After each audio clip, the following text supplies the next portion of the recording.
Corey Soup is the Provincial Children's Advocate. Corey, you can't comment on this case. We don't know if what happened was intentional or perhaps it was an accident, but we do know that there are long-standing issues in Saskatchewan's north around violence. Where do you think we're at in addressing it? We talked to a family member of one of the children who was burned, and she said she feels, in her particular perspective, that violence is getting worse. What's your perspective? Is it worse? You know, the stories that we're hearing, particularly in the north, but it's across the province as well. I wouldn't want to specifically target the north. But yes, you know, we hear about things happening with our children that are becoming increasingly violent, like this situation that we're talking about today. So I think it's something that we definitely need to address as a community, as a province, and take a look at it on a whole.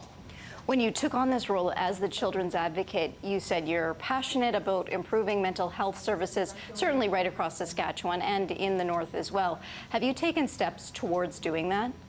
You know, that's one of the points in my vision moving forward for our office, and that's tackling the issue of mental health. You know, mental health isn't just an Indigenous issue. It doesn't matter how much money you make. It doesn't matter which side of the tracks you live on. Mental health it's a human issue, and that's something that we've definitely been looking at. One of the areas we've been looking at is improving mental health resources and supports within our school system, because we have a captive audience there with our children.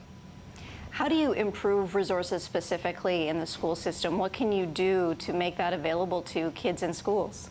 You know, one of the biggest things that we see is we ask our kids, we ask our parents, our families, our caregivers to take their kids out of school, to miss a day of work, to go find an appointment, to go find a counselor, a psychiatrist, or a psychologist. And, you know, these are the kids that need to be in school. They're the ones that need to be engaged. And, you know, we ask them to go find these people that are hard to find. I think one of the biggest things that we can do is physically move those people from those other buildings and put them right in our schools. You know, it would take a lot of collaboration between our systems, but I think it's something that we can do that doesn't cost a lot of money, that we can do fairly quickly. That's a change going forward, but is there anything specific that, as far as resources can go for families, and in particular kids under the age of 12, that families could look into that's available right now? You know, there's always access, you know, problems, particularly in the north. You know, we're never going to have enough resources, so we have to really look at how are we going to allow children to have better access, particularly in our northern areas.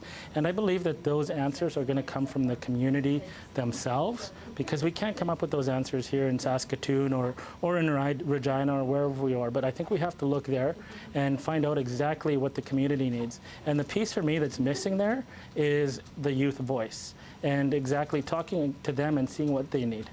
Thanks for your time today, Corey. Yes, no problem. Thanks for having me on again, Joe. You bet. Corey Soup is the Provincial Children's Advocate. He joins us tonight from Saskatoon.